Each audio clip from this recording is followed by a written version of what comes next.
itu adalah suatu kegiatan yang wajib dilaksanakan. Nah, ini mungkin kemarin sempat disinggung oleh Pak Denny bahwa PKL itu merupakan suatu jenis yang wajib, betul.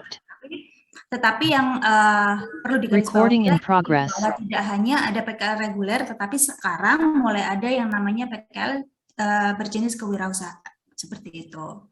Terus PKL KWU atau kewirausahaan merupakan kegiatan praktik langsung ke industri konstruksi untuk mengaplikasikan hal-hal yang diperoleh selama perkuliahan, khususnya kuliah KWU ya, dan khususnya lagi penekanan pada pengalaman sebuah proses wirausaha. Jadi sebuah wirausaha itu pasti mempunyai proses dan teman-teman ini mulai diajarkan untuk terjun langsung mulai dari basicnya seperti apa, seperti itu. Nah, yang paling penting nih, seperti yang tadi Pak Selo sudah sempat singgung, diharapkan teman-teman mahasiswa itu tidak hanya fokus menjadi seorang entrepreneur saja, tetapi juga berkeinginan sebagai seorang entrepreneur di bidang konstruksi khususnya gitu. Jadi kalau ada yang belum tahu intra dan entre itu bedanya apa? Secara garis besar, kalau intrapreneur itu adalah orang yang bekerja pada seseorang gitu ya. Sedangkan kalau entra itu adalah orang yang memperkerjakan seseorang. Jadi seorang wirausaha. Wirausaha dinamakan entrepreneur. Nah, diharapkan setelah teman-teman lulus nanti itu tidak hanya berpaku di mindsetnya itu tidak hanya ingin bekerja pada seseorang saja, tetapi ingin menciptakan pekerjaan bagi seseorang. Seperti itu. Goalnya adalah seperti itu, teman-teman. Nah, tujuan aplikatif nyata dari PKL KWU ini yang pertama adalah menggali potensi diri dalam bidang kewirausahaan. Kemudian yang kedua yang saya rasa mungkin mempunyai peran yang penting ya dalam bidang wirausaha yaitu adalah link gitu. Jadi memperluas jaringan dan relasi bisnis, mulai dibangun nih linknya gitu. Gunanya untuk misalnya teman-teman nanti akan terjun di bidang wirausaha, nanti sudah punya modal nih. Modal apa? Yaitu adalah modal link. Seperti itu. Terus yang ketiga adalah berpikir dan berwawasan yang luas, serta mudah bekerja sama dengan berbagai bidang keahlian. Terus yang keempat, meningkatkan kemampuan dalam mengelola bisnis yang nyata. Jadi tidak hanya secara teoritis saja, tetapi teman-teman langsung terjun langsung ke dunia industri, dunia usahanya. Gitu. Dan tentunya yang terakhir, karena ini masih dalam kurikulum ya, gitu. Jadi otomatis yang terakhir hasil akhirnya harus tetap ada laporan. Jadi harus ada laporan yang disusun dengan baik dan benar. Seperti itu. Nah, kemudian informasi umum yang bisa kita ringkas dari PKL kewirausahaan ini, yang pertama dan kedua, email selama 3,5 bulan atau 14 minggu. Gitu. Terus kemudian anggota kelompoknya itu terdiri dari 2-4 mahasiswa. Jadi kalau satu gimana Bu? Tidak boleh. Kalau 5 gimana Bu? Tidak boleh otomatis gitu ya. Jadi 2-4 mahasiswa anggota kelompoknya. Terus kemudian yang ketiga, terdapat mentor industri atau pemilik usaha dan dosen pembimbing. Dosen pembimbing otomatis dari dosen sipil Politeknik di Malang. Terus yang keempat, akan diadakan pelatihan pembuatan bisnis proposal dan bisnis model kanvas sebelum melaksanakan PKL. Jadi ini tadi juga sempat disinggung oleh Pak Selo bahwa teman-teman akan diadakan pembekalan tentang bisnis proposal dan BMC gitu. Mungkin ada yang pernah dapat di mata kuliahnya KWU Pak Selo gitu, tapi mungkin ada juga yang masih belum dapat nih atau mungkin lupa gitu. Jadi supaya starting point-nya sama, kita anggap sama, blank kanvas semuanya, kita berpendapat bahwa perlu diadakannya suatu pembekalan yang namanya adalah pembekalan bisnis model kanvas gitu. Kenapa sih kok, misalnya teman-teman bertanya nih, kenapa sih kok penting gitu? Karena ternyata pembuatan bisnis proposal ini memegang peranan yang penting, seperti tadi Pak Selo sempat mengilustrasikan bahwa kalau mau usaha tidak harus punya modal yang besar gitu, tetapi dengan bisnis proposal yang bagus, teman-teman bisa punya investor misalnya seperti itu. Berarti modalnya adalah kalau nggak punya modal, paling tidak punya bisnis proposal yang bagus gitu. Recording stopped. Terus kemudian BMC ini apa gitu? BMC ini apa sih tujuannya? Kenapa kok dibutuhkan dalam proses sebelum kita memulai usaha gitu? Jadi BMC ini kasarannya adalah sebagai ancang-ancang kita, rencana kita, strategi kita, bagaimana kita mengembangkan bisnis kita. Itu intinya seperti itu. Terus yang keenam ya, informasi umumnya adalah mahasiswa akan dibimbing untuk menjalankan usaha secara nyata dengan 6 bidang utama. Jadi ini nanti ada 6 bidang utama yang akan saya jabarkan ke teman-teman semuanya. Jadi mulai konsultan dan lain sebagainya. Seperti itu. Nah, sekarang kita bicara tentang konsep dulu ya, konsep PKL kewirausahaan. Jadi di sini kita berharap itu teman-teman tidak berdagang, tapi menjadi pengusaha. Nah, mungkin apa sih bedanya gitu ya? Nah, bedanya itu secara gampangnya itu bisa teman-teman lihat pada semangka itu ya, ilustrasi semangka itu. Jadi kita tidak melulu menyalurkan sesuatu secara mentah-mentah seperti itu. Pokoknya kita mengambil untung dari situ. Contohnya dalam makelar misalnya. Kita kan tidak merubah atau menambah nilai tambah dari suatu produk tersebut gitu ya. Kalau cuman hanya menyalurkan saja atau sebagai makelar itu namanya pedagang gitu. Tapi kalau merubah atau menambah nilai tambah dari suatu barang tersebut itu namanya pengusaha. Nah, teman-teman itu diharapkan menjadi seorang pengusaha gitu. Jadi kalau kita bicara konsep secara penjabaran dulu, jadi kalau konsepnya adalah mahasiswa melaksanakan suatu jenis usaha yang mampu memberikan nilai tambah pada produk atau jasa, barang dan jasa yang akan dijual. Sehingga usaha seperti membuka toko bangunan dan makelar rumah belum masuk dalam kriteria ini. Jadi nanti kalau misalnya mau memilih bidang-bidang usahanya itu jangan membuka toko bangunan atau jadi makelar rumah atau makelar material seperti itu, karena itu hanya berdagang, itu bukan menjadi seorang entrepreneur gitu, karena tidak ada perubahan nilai tambah di objeknya seperti itu. Magang ke dan atau sebagai owner pemilik, sehingga nanti diharapkan akan belajar bagaimana mengelola keuangan dan mengembangkan bisnis. Nah, ini tadi juga sempat disinggung oleh Pak Selo bahwa teman-teman nanti magangnya itu bukan sebagai karyawan gitu, tapi sebagai ownernya gitu. Magangnya ke ownernya juga nanti diharapkan apa? Supaya teman-teman tahu secara nyata dan secara jelas itu tahu bagaimana caranya mengelola keuangan dan mengembangkan bisnis, di mana teman-teman pasti bisa melogikakan ya bahwa kalau dunia usaha itu pasti mengelola keuangan dan mengembangkan bisnis itu adalah dua hal yang sangat penting. Seperti itu. Terus bagaimana Bu kalau misalnya mau magang ke perusahaannya orang tua saya ini punya usaha gitu. Seperti itu misalnya pertanyaannya. Boleh diperkenankan asalkan teman-teman bisa mengakses keuangan dan mengembangkan ide bisnis kalian. Jadi jangan hanya menjalankan perintah dari orang tua kalian di mana beliau-beliau itu adalah pemiliknya misalnya. Kalau seperti itu ceritanya nanti teman-teman adalah seorang pegawai gitu, bukan seorang pemilik gitu. Nah, ceritanya kalau PKL KWU itu kan belajar sebagai seorang pemilik gitu. Jadi boleh magang ke perusahaan orang tua asalkan teman-teman punya power dalam mengembangkan ide bisnis itu dan mengakses keuangannya otomatis. Seperti itu.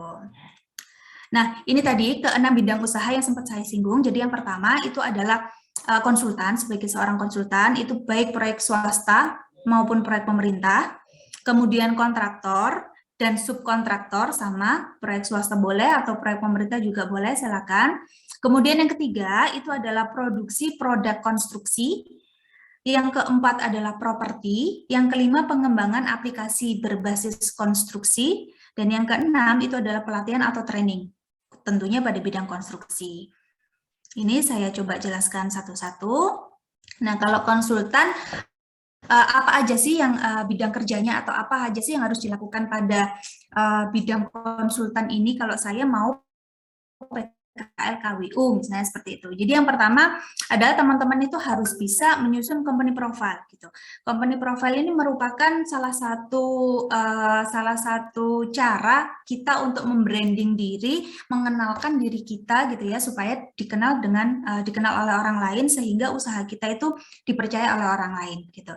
Jadi dari ilustrasi tersebut logikanya teman-teman bisa berpikir bahwa company profile merupakan suatu cara yang penting gitu ya untuk memperkenalkan kita sebagai seorang pengusaha gitu ya dengan brand kita gitu supaya dipercaya dan dikenal oleh masyarakat luas yang pertamanya mungkin belum tahu kita itu siapa gitu. Jadi mulai sekarang company profile itu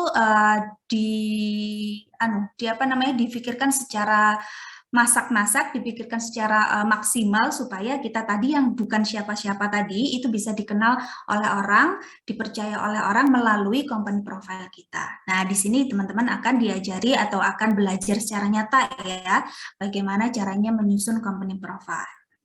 Terus kemudian yang kedua adalah pembuatan media pemasaran digital dalam bentuk Instagram, YouTube, atau TikTok. Kenapa kok harus pembuatan media pemasaran berupa digitalisasi misalnya seperti itu?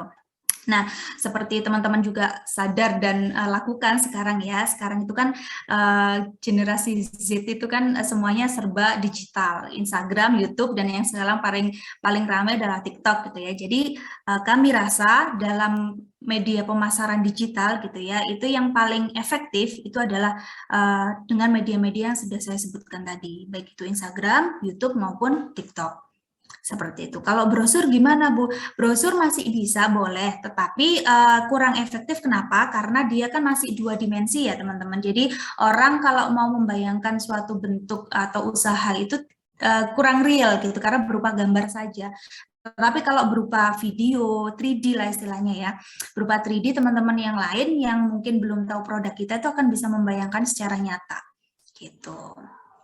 Terus kemudian yang ketiga, otomatis setelah kita menyusun company profile, terus kemudian pembuatan media pemasaran digital dan lain sebagainya, itu kita harus mampu mempunyai strategi bisnis dan pemasaran yang top chair supaya dagangan kita dalam tanda kutip itu laku gitu ya. Terus yang keempat, karena kita berada di konsultan ya, istilahnya kita berada di ranahnya konsultan, pekerjaan konsultan, berarti tetap harus bisa membuat dokumen penawaran proyek maupun dokumen perencanaan. Jadi poin keempat dan poin kelima ini adalah yang khusus spesifik pada konsultan. Nanti kalau 1 sampai 3 mungkin bisa saya ulang di 1 sampai 6 tadi, bidang usaha yang 1 sampai 6, tetapi yang poin keempat dan kelima itu adalah poin yang khusus untuk konsultan. Jadi teman-teman nanti diharapkan bisa membuat dokumen penawaran proyek dan dokumen perencanaan. Nah, kemudian kalau mau bicara tentang contoh usaha itu bisa jasa perencanaan gedung, otomatis kalau perencanaan gedung berarti plus RAB, plus lainnya ya, gitu. Jadi tidak hanya desain saja, tetapi plus lainnya seperti yang sudah teman-teman lakukan atau pelajari di semester-semester sebelumnya. Gitu. Terus bisa juga jasa desain eksterior dan interior, jasa landscaping, jasa desain perencanaan irigasi, surveyor, pemetaan, perhitungan struktur, dan penyelidikan tanah.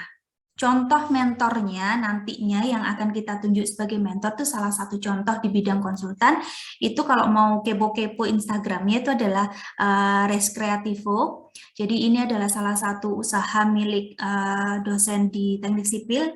Beliau ini bergerak di bidang konsultan. Nah, nanti ini salah satu mentor dari yang bisa teman-teman pilih itu adalah Res Creativo. Seperti itu. Saya lanjutkan dulu ya. Nah, kemudian yang kedua itu adalah kontraktor atau subkontraktor. Jadi seperti yang saya bilang tadi, saya jelaskan tadi, poin 1 sampai 3 itu sama ya. Menyusun company profile, pembuatan media pemasaran, terus kemudian menyusun strategi bisnis itu saya rasa sama. Apapun jenis usahanya itu saya rasa sama sih ininya, stepnya dalam kita memperkenalkan diri, branding diri itu sepertinya sama. Nah, yang membedakan yang tadi dengan yang sekarang itu adalah poin keempat dan kelima. Jadi membuat dokumen penawaran proyek sama melaksanakan pekerjaan fisik bangunan gitu, karena ini sudah kontraktor. Nah, sekarang contoh usahanya itu bisa general kontraktor atau kontraktor spesialis. Contohnya adalah kontraktor spesialis hunian rumah, kontraktor spesialis aluminium, interior, pagar, listrik, dan lain sebagainya. Nah, salah 2 mentor yang nanti akan kita tunjuk dan akan kita minta tolong untuk membimbing teman-teman itu adalah Las Besi. Nah, Las Besi ini punyanya Pak Fauzi ya, yang nanti akan menjawab pertanyaan teman-teman. Jadi nanti ada sesi tanya jawab akan dilaksanakan oleh Pak Fauzi. Las Besi ini merupakan subkontraktor ya, gitu, kontraktor spesialis maksudnya seperti itu. Sama yang kedua adalah Karen Maharani. Nah, ini adalah Mbak Karen Maharani, ini adalah alumni Polinema yang nantinya akan jadi mentor teman-teman semuanya, dan beliaunya ini bergerak di desain interior dan eksterior. Nah, informasinya Mbak Karen Maharani ini cukup sukses juga kita sekarang. Seperti itu. Terus bisa juga produk konstruksi. Jadi 1-3 sekali lagi masih sama. Keempat, membuat dokumen penawaran proyek. Yang kelima, mampu memproduksi produk hingga menentukan harga jual. Gitu. Jadi tidak hanya menentukan harga jual saja. Kalau teman-teman sudah belajar RAB pasti menentukan harga jual gampang ya. Gitu. Tapi memproduksi produknya juga kita masukkan dalam kegiatan PKL kewirausahaan. Gitu. Nah, contoh usahanya bisa produksi bata, produksi aspal, produksi precast, mebel, dan lain sebagainya.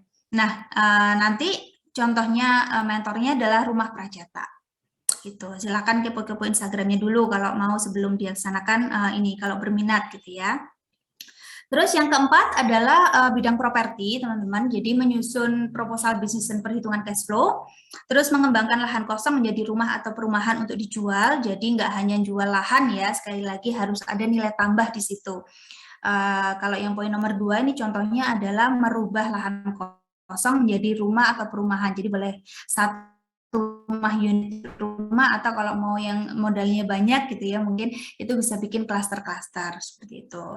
Terus yang nomor 3, membeli rumah bekas, kemudian teman-teman renov, terus dijual kembali gitu.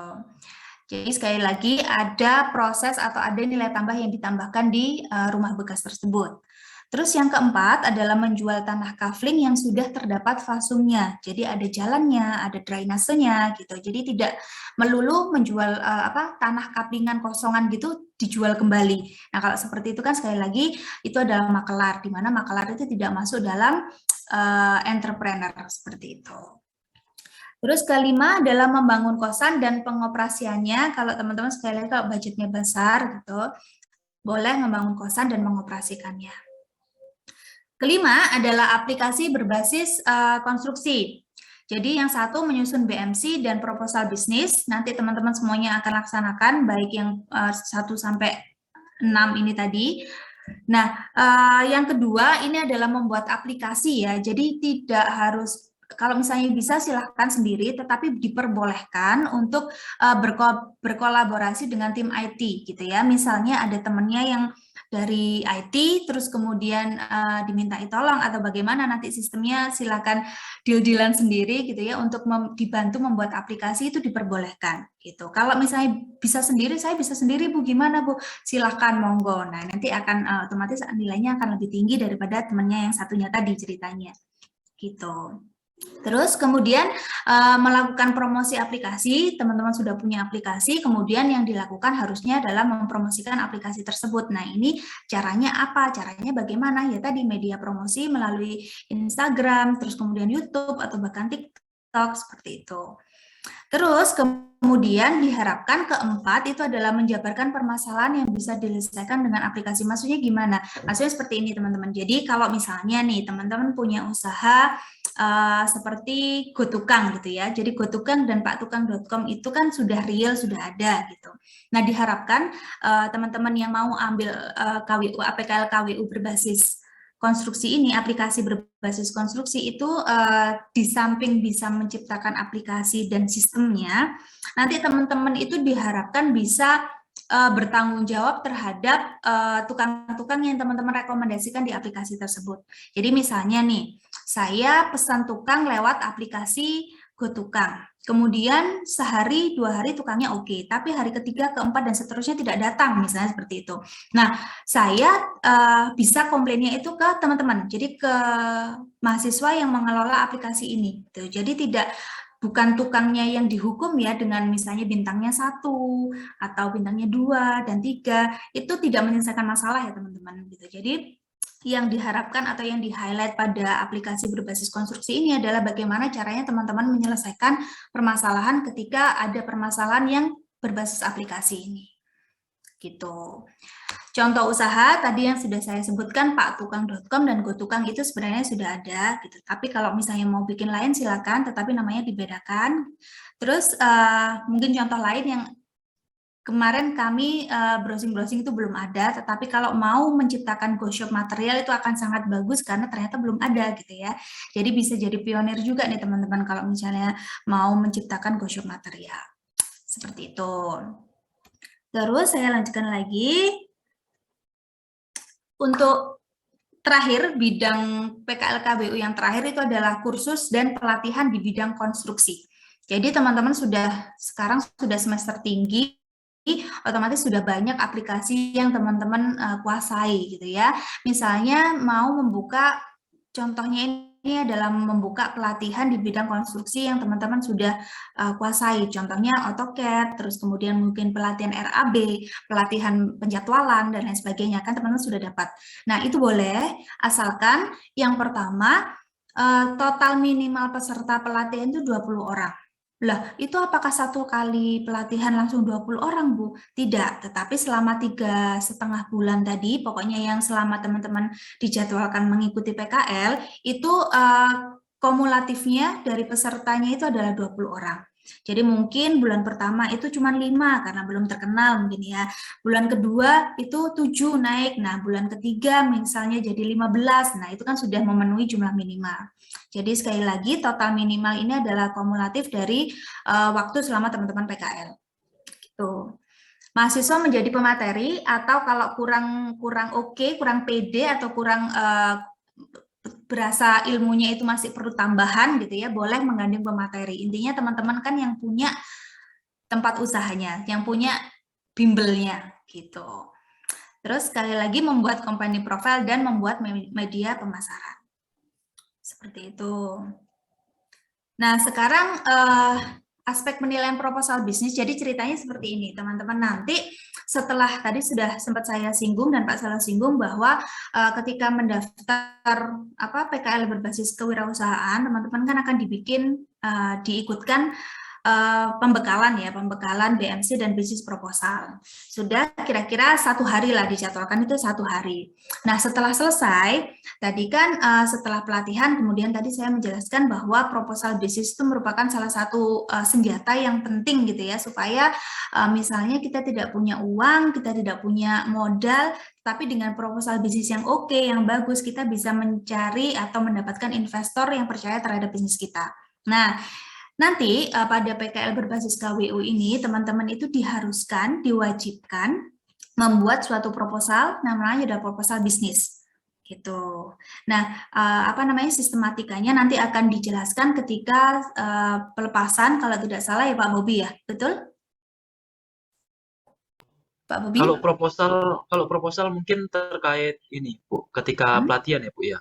Oh, oke. Jadi nanti proposalnya kita jelaskan, kita sisipkan pada saat pembuatan proposal ya teman-teman. Maksudnya itu adalah kita sisipkan pada saat pembekalan atau pelatihan BMC dan bisnis proposal tadi.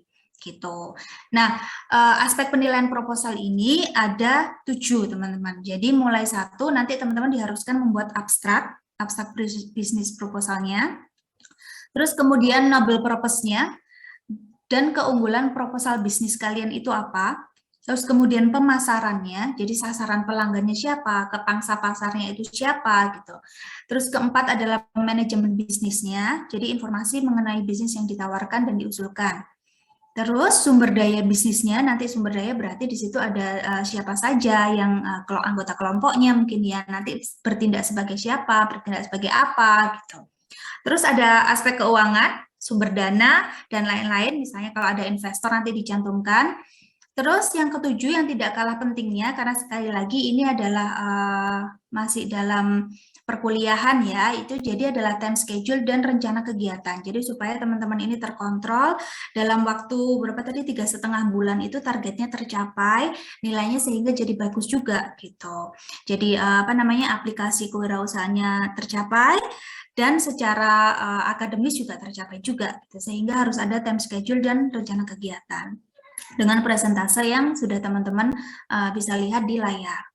Seperti itu. Terus kemudian saya lanjut lagi. Nah, kalau sekarang kita bicarakan aspek penilaian akhir ya. Jadi kalau tadi penilaian proposal itu ada di awal, nanti mungkin flowchart-nya akan dijelaskan oleh Pak Bobi, kapan proposal bisnis itu akan dilaksanakan, terus kemudian mencari mentor itu kapan, gitu. Nanti dijelaskan oleh Pak Bobi. Sedangkan kalau aspek penilaian akhir ini sama sih sebenarnya dengan yang PKL reguler, cuman yang poin pertama ini kita ganti dengan proposal bisnis gitu. Yang 2, 3, dan keempat itu sama, prosentasenya pun sama. Seperti itu. Nah, sekarang sistematika proposal bisnis ini mungkin saya singgung sedikit saja, karena nanti tentang proposal bisnis ini akan kita bahas lagi lebih lanjut pada saat pembekalan ternyata gitu. Jadi nanti ada halaman judul, kata pengantar, daftar isi, abstrak, terus pendahuluan, di mana pendahuluan ini nanti ada latar belakang sama noble purpose, terus pelaksanaan PKL kewirausahaan, di mana nanti ada deskripsi objeknya, pemasarannya, manajemen bisnis, dan time schedule-nya. Terus yang ketiga adalah sumber daya bisnis. Jadi sumber daya yang digunakan pada objek itu maksudnya adalah siapa saja sumber daya manusia misalnya, atau alat, atau material, dan lain sebagainya. Sedangkan yang kedua, 3.2 itu ada aspek keuangan. Seperti itu.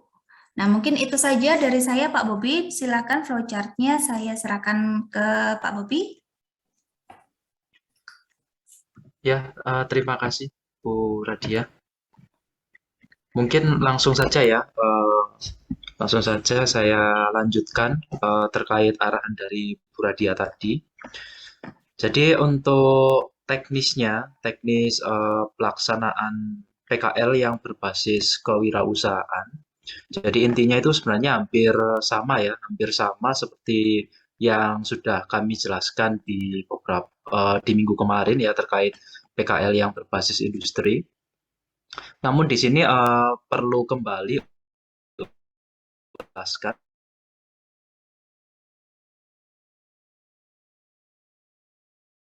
ke teman-teman terkait jadwal pelaksanaan. Apakah sudah terlihat Bu Radia? Masih belum, Pak Bobi? Masih has started screen sharing.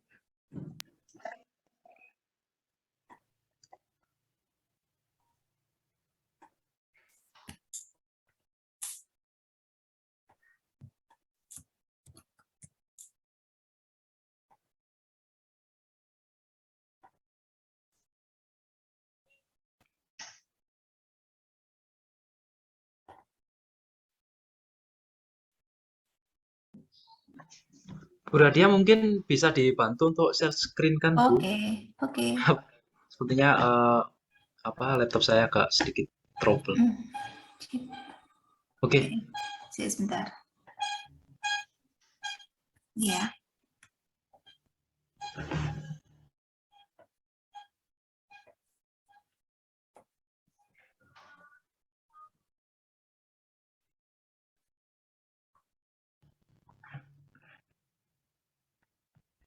Sudah terlihat kah?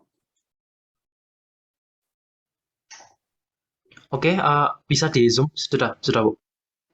Oke.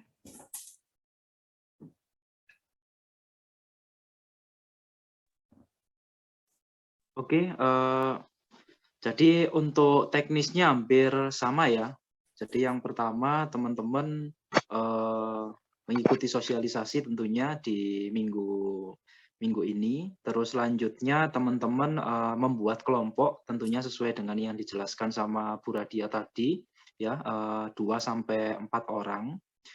Terus selanjutnya nanti di minggu berikutnya atau minggu depan ya akan ada pelatihan terkait pembimbingan bisnis plan dan juga bisnis model canvas seperti yang dijelaskan Bu Radia tadi, yang di dalamnya tentunya nanti akan ada pelatihan juga terkait penjelasan proposal bisnis itu seperti apa. Nah, diharapkan nantinya seminggu setelah pelatihan pelaksanaan bisnis plan tadi, mahasiswa bisa segera untuk membuat proposal bisnis yang nantinya akan saya berikan link untuk pengumpulan proposal bisnisnya, di mana nantinya proposal tersebut bisa jadi disetujui atau bisa jadi tidak disetujui oleh panitia. Intinya di sini, kalau misalnya disetujui artinya kalian lanjut, ya. Kalau tidak disetujui artinya kalian harus tetap mengikuti pelaksanaan PKL yang berbasis studi. Jadi untuk estimasi waktunya perkiraan sekitar 10 minggu ya. Jadi kalau misalnya nanti kalian ditolak, kalian masih bisa untuk mencari objek PKL di DUDI atau dunia industri selama 10 minggu. Selanjutnya ketika proposal bisnis kalian disetujui oleh panitia, maka langkah selanjutnya yang kalian lakukan adalah mencari mentor Ya, jadi mentor industri ini seperti yang dijelaskan oleh Bu Radia, bisa berupa owner atau pemilik usaha yang nantinya bisa untuk membimbing kalian ya, untuk menjalankan kegiatan PKL yang berbasis kewirausahaan itu seperti apa. Selanjutnya tentunya akan ada persetujuan dari industri. Ketika teman-teman sudah disetujui secara verbal, artinya nanti teman-teman tetap untuk melaksanakan pengisian data ya terkait PKL yang berbasis KWU ini di aplikasi Simple MRK. Jadi di aplikasi Simple MRK nanti akan sedikit saya jelaskan ya terkait perbedaannya dengan yang ada di Dudi itu seperti apa. Mungkin untuk penggunaan aplikasi Simple-nya yang untuk PKL berbasis kewirausahaan akan saya jelaskan dalam bentuk video nanti seperti yang ada di Dudi kemarin. Oke, jadi prosesnya sama ketika sudah disetujui oleh panitia, kalian membuat surat permohonan, tentunya nanti surat permohonannya akan dibantu oleh Ibu Tiara. Artinya nanti kalian tetap mencetak PDF-nya ya, terus selanjutnya dikirimkan ke Bu Tiara untuk nantinya dimintakan tanda tangan ke pembantu direktur 1. Terus selanjutnya seperti biasa ketika mentor industrinya nanti menyetujui, artinya beliau harus bisa memberikan surat balasan. Jadi nanti surat balasannya tetap di-upload juga di aplikasi Simple untuk nantinya teman-teman bisa untuk memilih dosen pembimbing ya. Jadi dosen pembimbingnya tetap ada 2, ada dosen dari Politeknik dan juga mentor industri. Oke. Nah, selanjutnya nanti tetap mahasiswa yang akan melaksanakan PKL yang berbasis kewirausahaan akan melaksanakan pelepasan ya. Nah, namun sebelum melaksanakan pelepasan PKL diharapkan seperti arahan Pak Denny ya. Jadi sebelum kalian berangkat kalian harus nyuwun sewu dulu atau berpamitan dulu kepada dosen pembimbing yang ada di Politeknik untuk nantinya dari Bapak Ibu dosen akan memberikan pengarahan ya terkait kegiatan PKL kalian. Mungkin akan ada saran atau mungkin ada himbauan gitu ya. Jadi seperti itu. Kewirausahaan tentunya akan dihadiri oleh mahasiswa ya, dosen pembimbing lapangan atau kita sebut sebagai mentor industri dan juga dosen dari Politeknik secara online. Oke, untuk teknis pelaksanaan PKL-nya sendiri jadi hampir sama ya, seperti yang dibilang sama Bu Radia tadi kan kalian harus membuat time scheduling itu ya. Nanti fungsinya adalah untuk pengisian di logbook. Jadi kalian hari ini ngapain itu tetap harus dilaporkan di logbook. Artinya walaupun Anda melakukan PKL yang berbasis kewirausahaan ya, tiap harinya itu bukan berarti kalian nggak PKL reguler seperti yang teman-teman industri, tidak. Tapi tiap harinya kalian tetap harus melaksanakan progres. Nah, progresnya nanti seperti apa, silakan diisi di logbook-nya. Tentunya dalam mekanisme pengisian logbook tentunya kan harus ada yang verifikasi ya. Nanti verifikasinya dari mentor industri teman-teman. Oke, selanjutnya ketika proses pelaksanaan PKL yang berbasis kewirausahaan selesai, ya nantinya teman-teman bisa juga untuk mendaftar ujian seminar, ya. Jadi diharapkan nanti untuk output pelaksanaan dan juga proses, ya nantinya akan kita evaluasi melalui proses seminar PKL, di mana nantinya di ujian seminar ini nanti akan dihadiri oleh dosen pembimbing Politeknik, ya, dan juga mentor industri tadi. Oke, untuk teknis selanjutnya sama persis seperti yang kita jelaskan di minggu kemarin. Jadi teman-teman tetap membuat laporan ya, dan nantinya akan ada penilaian dari dosen pembimbing Politeknik dan juga dari mentor industri. Oke, Bu Radia, selanjutnya mungkin di jadwal pelaksanaannya. Oke, untuk jadwal pelaksanaannya, jadi ini hampir sama ya seperti yang saya jelaskan di minggu kemarin. Intinya untuk minggu depan ya akan ada pelatihan dan juga pembimbingan terkait bisnis plan ya. Jadi yang mengikuti pelatihan dan juga pembimbingan terkait bisnis plan seperti yang dijelaskan sama Bu Radia tadi, itu yang berhak untuk mengikuti pelaksanaan PKL berbasis kewirausahaan. Jadi kalau nggak mengikuti, artinya kalian nggak bisa untuk daftar nantinya. Gitu ya.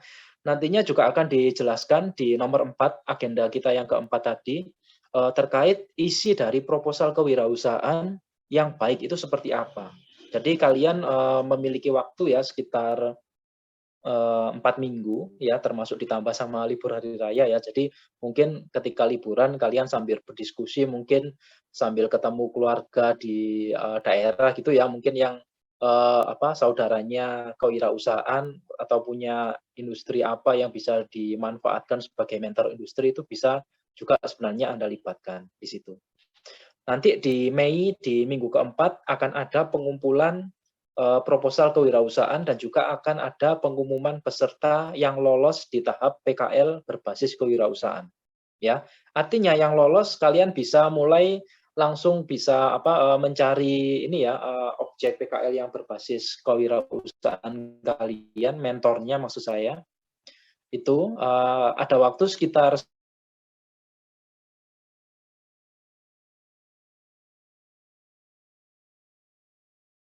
teman-teman kalian harus mengikuti PKL yang berbasis industri ya. Jadi ada sekitar 10 di minggu pertama bulan Juni sampai di Agustus minggu ketiga ya, sekitar 10 minggu bagi kalian untuk mencari industri ya yang kalian gunakan untuk PKL berbasis studi tadi.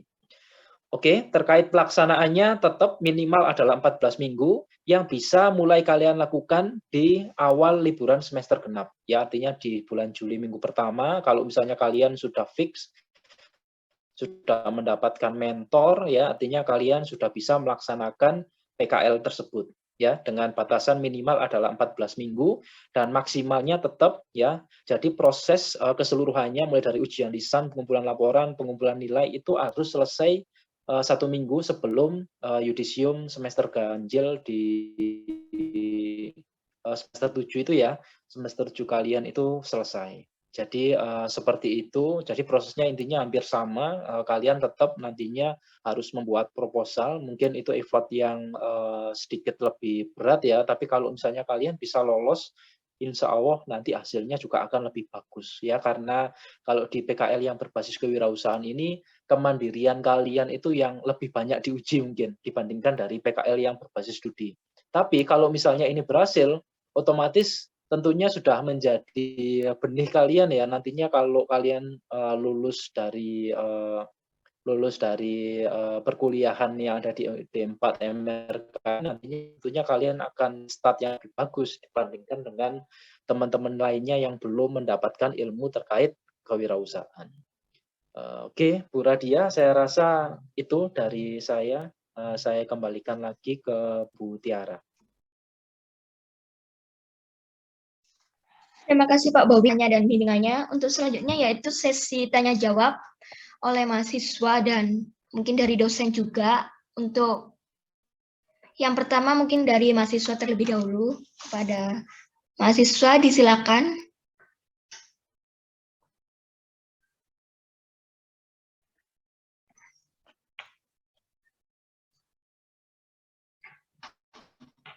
Mungkin Pak Fauzi bisa menambahkan Pak Fauzi terkait arahannya di kegiatan PKL yang berbasis kewirausahaan itu seperti apa Pak? Ya baik Pak Bobi. Jadi begini ya, ini saya ingin menyampaikan saja untuk yang mengambil PKL kewirausahaan jangan pernah berpikir bahwa wah saya harus punya modal besar, enggak ya. Kalau Anda memang ada niatan untuk mulai berwirausaha, silakan bergabung saja ya. Karena penyesalan yang paling besar ketika Anda tua itu adalah mimpi kalian yang tidak bisa Anda wujudkan ketika muda ya. Jadi kalau misalnya nanti teman-teman sudah punya keinginan menjadi pengusaha sejak muda, tapi nanti dipendam, saya nggak punya modal, nanti aja. Nanti aja kalau sudah dapat kerja, nanti saya nabung, saya buka usaha. Nanti lama-lama kalau sudah tua, biasanya menyesal ya. Menyesal kenapa saya dulu waktu muda kok gak mulai usaha. Setidaknya kalau saya waktu muda gagal, setidaknya saya di umur sekarang, misalnya umur 30 ya, saya udah punya karyawan sendiri. Nah, jadi jangan sampai penyesalan Anda itu ada di belakangan. Mending kalian belajar berwirausaha di saat muda sekarang, gagalnya sekarang ya, tapi nanti Anda akan belajar dan Anda bisa mengevaluasi untuk usaha kalian yang lebih bagus lagi. Jadi kalian tuh punya keuntungan ya sekarang ya. Starting point kalian tuh lebih awal daripada ketika saya memulai usaha. Jadi jangan sampai hal seperti ini tuh kalian lepaskan lah. Ya mungkin seperti itu. Misalkan Anda mikir, waduh ini kok usahanya properti, buka bisnis properti itu gimana caranya ya. Nah, kalau mikirnya kayak gitu, nggak punya modal ya kalian nggak akan maju-maju ya. Justru itu adalah tantangan buat kalian. Cari mentor yang sudah punya usaha properti misalnya. Pak, ini saya mau mulai usaha properti tapi nggak ada modal itu gimana caranya? Bisa ya. Anda bisa cari lahan kosong, Anda ajak kerjasama orangnya ya. Atau ada orang tuanya siapa punya lahan ya, orang tuamu punya lahan kosong. Kemudian kamu ajak teman-temanmu. Misalnya ada teman yang usahanya kontraktor, sini kita pertemukan. Bapaknya ini ketemu bapaknya ini, Pak, teman saya ini punya lahan kosong. Gimana kalau kita kembangkan sama-sama? Nah kan bisa kayak gitu ya. Jadi Anda itu sebagai pionir untuk mempertemukan antara orang yang punya tanah sama orang yang punya duit. Nah itu juga termasuk wirausaha ya. Saya mulainya juga kayak gitu dulu ya. Ada orang punya tanah, gak laku-laku, akhirnya saya ajak kerjasama, Pak, mau nggak kerjasama sama saya? Nanti kita sharing profit. Nah, kemudian saya bangunnya pakai duitnya siapa? Saya cari investor, ya. Pakai duitnya siapa? Ayo ngumpulin bareng, ayo patungan bareng, misalnya gitu. Patungan antara orang tuanya siapa diajak kerjasama bareng. Nah, itu juga salah satu bentuk memulai usaha di bidang properti. Nah, cuman kalian butuh mentor, ya. Pak, harga tanah di sini tuh idealnya berapa ya? Nah, itu butuh mentor. Ya. Pak, harga bangun rumah itu per meternya berapa ya? Nah, itu butuh mentor. Nah, di situ Anda akan belajar. Ya. Jadi jangan sudah lihat, bisnis properti modalnya gede. Jangan mikir kayak gitu dulu ya. Coba dulu ya, nanti Anda akan tahu, ternyata bisa ya, tanpa modal buka usaha properti itu bisa. Ya, monggo jika ada pertanyaan ya.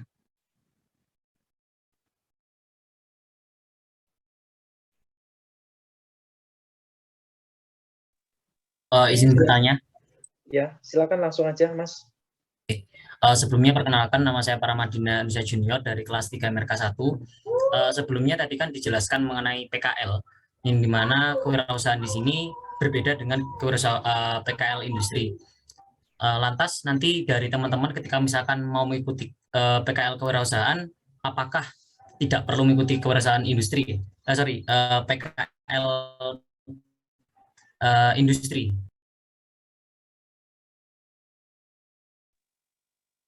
Oke, mungkin Bu Radia mohon izin saya jawab ya, Bu Radia ya. Silakan. Sudah sangat jelas sekali sebenarnya ya. Jadi gini Mas, PKL-nya di 4 MRK sekarang itu ada 2 ya. Kamu bisa memilih, kamu bisa mengikuti PKL yang berbasis studi ya, atau PKL yang berbasis industri ya, atau PKL yang berbasis kewirausahaan ya. Kamu bisa memilih antara 2 itu ya. Terus yang kedua, untuk PKL yang berbasis kewirausahaan memang kita batasi. Pembatasannya apa? Seperti yang dibilang sama Bu Radia tadi, ada 6 jenis tadi ya. Dan juga yang perlu ditambahkan, 6 jenis tadi itu harus berkaitan sama dunia konstruksi. Ya, jadi bukan mohon maaf ya, bukan kewirausahaan misalnya kalian jual makanan atau jual apa. Jadi harus yang bersinggungan dengan dunia industri seperti yang dibilang sama Bu Radia tadi. Artinya kalau misalnya kalian mengikuti PKL yang berbasis kewirausahaan, ya nggak perlu mengikuti PKL yang berbasis studi. Itu ya Mas ya. Baik Pak, terima kasih.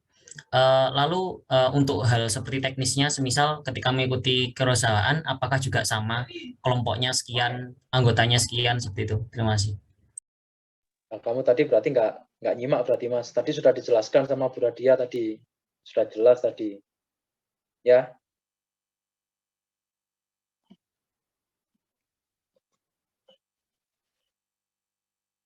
Gitu ya Mas ya. Nanti coba kamu tanyakan lagi ke temanmu yang sudah nyimak Mas. Jadi tadi sudah dijelaskan secara gamblang sama Bu Radia. Oke, yang lainnya silakan kalau misalnya ada pertanyaan. Ini yang sudah raise hand Mbak Nailatul Aulia ya. Silakan Mbak Nailatul. Hai, terima kasih Pak Bobi atas waktunya. Assalamualaikum warahmatullahi wabarakatuh. Selamat sore, permisi Bapak Ibu dosen yang saya hormati. Perkenalkan saya Nailatul Aulia Sandi dari kelas 3 MRK 7. Mohon izin bertanya terkait PKL berbasis kewirausahaan. Permisi, apakah ada persyaratan berupa administrasi, perizinan atau semacamnya dari badan usaha yang kita bentuk dengan mentor seperti AHU dan lain sebagainya, dan apakah juga ada kriteria khusus dari badan usaha seperti portofolio, berapa jam terbangnya atau bagaimana ya Bapak Ibu dosen. Terima kasih, mohon penjelasannya. Monggo Pak Fauzi atau Bu Radia untuk bisa meluruskan.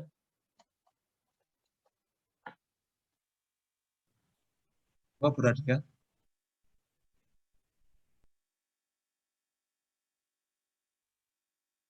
Pak Fauzi dulu aja ya Pak ya. Ya, siap. Kalau dari pendapat saya ya, jadi tidak perlu yang sampai serumit itu ya. Selama dia memang sudah berwirausaha dan usahanya memang sudah terbukti berjalan, menurut saya sudah tidak ada masalah sih.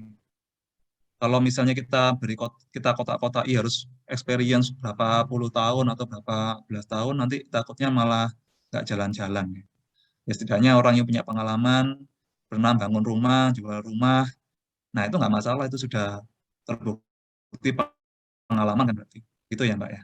Jadi Mungkin nggak saya ada mau spesifikasi. menambahkan Mbak Nailatul, jadi kita ini seolah-olah startup ya Mbak ya, jadi kita belajar dari nol, terus kemudian makanya tadi ada poinnya bagaimana caranya teman-teman nanti membuat company profile, terus kemudian membuat pemasaran dan lain sebagainya gitu. Jadi dianggapnya semuanya ini ya dari bawah semuanya gitu. Nantinya dari pengalaman itu kami rasa kalau masih PKL berbasis kewirausahaan ini belum terlalu ini ya, belum terlalu perlu ya gitu, seperti itu. Intinya berarti yang kompeten ya Pak ya, Bu Radia dan juga Pak Fauzi. Yang jelas yang kompeten sesuai dengan bidang yang kira-kira Anda rencanakan itu seperti apa. Baik, Bapak Ibu dosen, terima kasih. Nah, tambahan lagi Mbak Nailatul atau sudah jelas? Saya ingin menambahkan berarti tidak perlu persyaratan AHU Pak ya. Mungkin bisa langsung dijabarkan Mbak supaya teman-temannya tahu AHU itu apa. Persyaratan pembuatan CV ke notaris gitu Pak, maksud saya. Oke. Monggo Pak Fauzi mungkin lebih dijelaskan lagi Pak.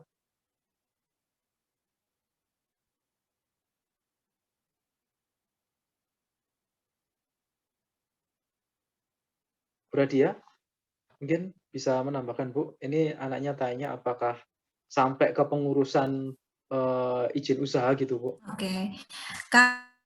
Kalau masih PKL berbasis kewirausahaan itu kami tidak mengharuskan Mbak, tetapi kalau sudah bisa mengurusnya itu alangkah lebih bagusnya gitu ya. Cuman dari kami itu tidak mengharuskan sampai seperti itu gitu. Jadi kalau sampai ngurus SIUP, AHU dan lain sebagainya itu kan berarti teman-teman nanti akan membuat sebuah CV atau PT yang memang benar-benar langsung terjun untuk secara real gitu ya. Tapi kalau kita ini istilahnya masih tidak mengharuskan sampai seperti itu, tapi kalau bisa atau kalau ada gitu, ya lebih bagus lagi. Berarti teman-teman belajarnya sudah mulai langsung nyemplung gitu loh. Jadi tidak hanya belajar di angan-angan seperti itu. Mungkin Pak Fauzi ada yang mau ditambahkan mungkin ya? Keseriusannya lebih bagus berarti ya. Betul, betul.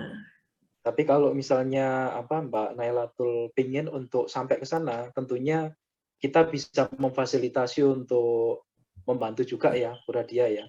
Karena sudah banyak beberapa teman dosen dan mungkin sekali mentor kalian juga mungkin lebih kompeten juga terkait tentang masalah hal itu. Mungkin bisa dibantu terkait pelaksanaannya seperti apa.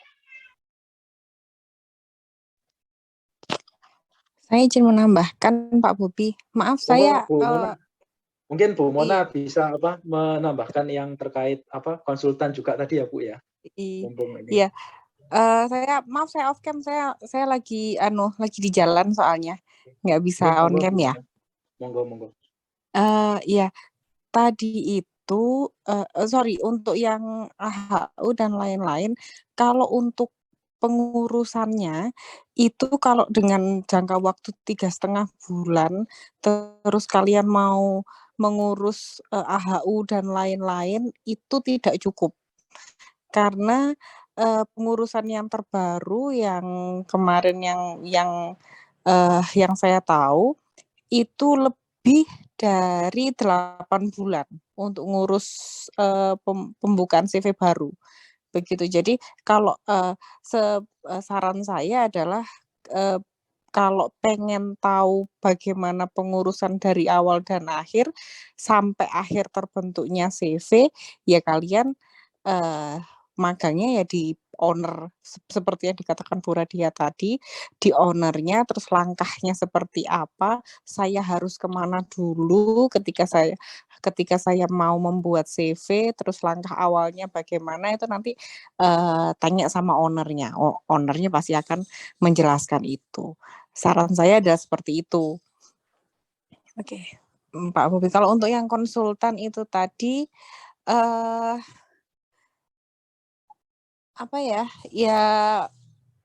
Ya nanti ada beberapa konsultan yang kalau kalian memang mau ada di konsultan, saya ada banyak teman-teman yang memang mau menerima anak magang di sana, dan itu dengan owner-nya juga sesuai dengan syarat-syarat yang dikatakan sama Bu Radia tadi, yang dijelaskan sama Bu Radia.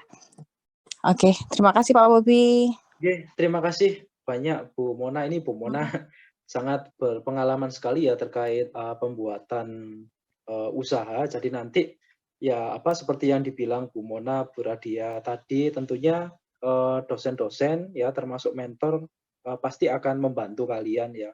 Jadi seperti yang dibilang Mbak Mona, dari waktu 3,5 bulan itu tidak cukup ya. Tapi kalau misalnya kalian belajar langkah-langkahnya dulu selama 3,5 bulan, itu kan insya Allah bisa dapat banyak ya. Kalau misalnya kalian pengen, Pak, saya pengennya segera untuk membuat, ya nggak apa-apa, dibuat aja. Nanti setelah pelaksanaan PKL kewirausahaan kalian selesai, kalian kan masih tetap bisa berhubungan dengan mentor-mentor kalian itu. Betul ya, Bu Radia ya? Seperti itu ya, Bu? Betul, karena itu salah satu link juga ya Pak Bobi. Iya, betul. Gitu Mbak Nelatul, mungkin ada yang mau ditanyakan lagi, mungkin dari teman-teman yang lain, silakan. Cukup Pak Bobi, terima kasih banyak atas penjelasannya Bapak Ibu dosen. Ya, ada lagi teman-teman yang mau bertanya, silakan. Jadi untuk kontak personnya panitia yang berkaitan di PKL yang berbasis kewirausahaan, nanti teman-teman bisa langsung menghubungi Bu Radia dan juga Pak Fauzi ya, terkait kalau misalnya teman-teman masih ada hal yang kurang jelas ya, nanti bisa langsung menanyakan langsung ke WhatsApp grup atau ke Bu Radia atau ke Pak Fauzi. Gitu, mungkin ada lagi yang mau bertanya, silakan. Sepertinya sudah sangat jelas sekali ya yang dijelaskan sama Bu Radia tadi ya. Monggo Bu Tiara untuk dilanjutkan. Atau mungkin Pak Selo mau menambahkan lagi Pak Selo. Pak Selo apakah masih gabung ya? Cukup Mas. Cukup Mas Bobi, Mbak Bobi. Oh nggih. Siap Pak Selo. Nggih, Bu Radia mau ada yang ditambahkan lagi? Cukup Pak Bobi, nanti kalau ada pertanyaan kan kita bahas di WhatsApp grup ya. Oke, terkait untuk jadwal pelaksanaan pelatihannya tadi langsung akan kami sampaikan di WhatsApp grup ya. Jadi mungkin teman-teman ini kan masih ada waktu ya sebelum satu PKL yang berbasis kewirausahaan itu apa. Terus kalau misalnya kalian punya pemikiran terkait kewirausahaan ya, atau mungkin kalian punya ide, silakan ditulis aja, nanti bisa ditanyakan ketika pelatihan tersebut dilaksanakan. Mungkin itu dari kami kembalikan lagi ke Bu Tiara. Monggo Bu Tiara. Baik, terima kasih Pak Bobi, terima kasih Bapak Ibu dosen yang telah memberikan arahan dan bimbingan kepada mahasiswa untuk PKL kewirausahaan nanti. Baik, bila sudah tidak ada pertanyaan lagi, saya akhiri acara pada sore hari ini. Semoga acara pada sore hari ini bermanfaat bagi kita semua. Semoga nanti ke depannya mahasiswa dapat bisa langsung melaksanakan dan menerapkan pada di PKL-nya masing-masing. pada wirausaha ini. Saya selaku pembawa acara undur diri, mohon maaf bila terdapat kesalahan dalam tutur maupun kata. Kurang lebihnya, wassalamualaikum warahmatullahi wabarakatuh. Waalaikumsalam. Waalaikumsalam. Terima kasih semuanya. Matur nuwun Pak Selo, Pak Bobi, Ayo. gimana? Perhatian, nggih. Ya, sama-sama.